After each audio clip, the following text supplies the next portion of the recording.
रात के 2 बजे थे।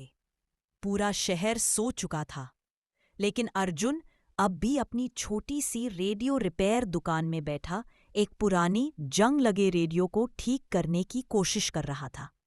कुछ घंटों पहले एक बूढ़ा आदमी यही रेडियो देकर गया था। उसकी आंखों में अजीब सी बेचैनी थी। उसने बस इतना कहा था, कृपया इसे चालू कर दीजिए, ये मेरी बेटी की आखिरी निशानी है। अर्जुन ने घंटे भर मेहनत की, लेकिन रेडियो चालू नहीं हुआ। थका हुआ वो कुर्सी पर झुक गया और तभी रेडियो खुद ब खुद चालू हो गया। उससे तेज नीली रोशनी निकल रही थी, जैसे कोई उसे भीतर से पुकार रहा हो। हेलो, कोई सुन रहा है? पापा? ये आवाज किसी लड़की की थी, लेकिन उसमें एक गूंज थी, जैसे वो इस दुनिया की नहीं, कहीं और से आ रही हो। अर्जुन दौड़कर उस बूढ़े आदमी को बुला लाया। जैसे ही आवाज दोबारा गूंजी, आदमी के हाथ कांपने लगे। पापा, मैं यहाँ हूं। बूढ़े आदमी की आंखों से आंसू बहने लगे।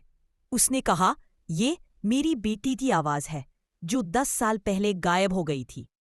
अर्जुन ने रेडियो को खोला और उसके अंदर एक अजीब सा अनजान सर्किट मिला। वो किसी एक लोकेशन की तरफ बार बार सिग्नल भेज रहा था। सिग्नल उन्हें शहर के बाहर एक जंगल में ले गया, जहां एक पुरानी जली हुई फैक्ट्री खड़ी थी। अंधेरे में उसकी टूटी दीवारें किसी खौफनाक कहानी की तरह चुप थीं। फैक्ट्री के अंदर एक कमरा था, जहां जले हुए सर्वर पड़े थे, और बीच में एक सर्वर अब भी हल्की नीली रोशनी दे रहा था।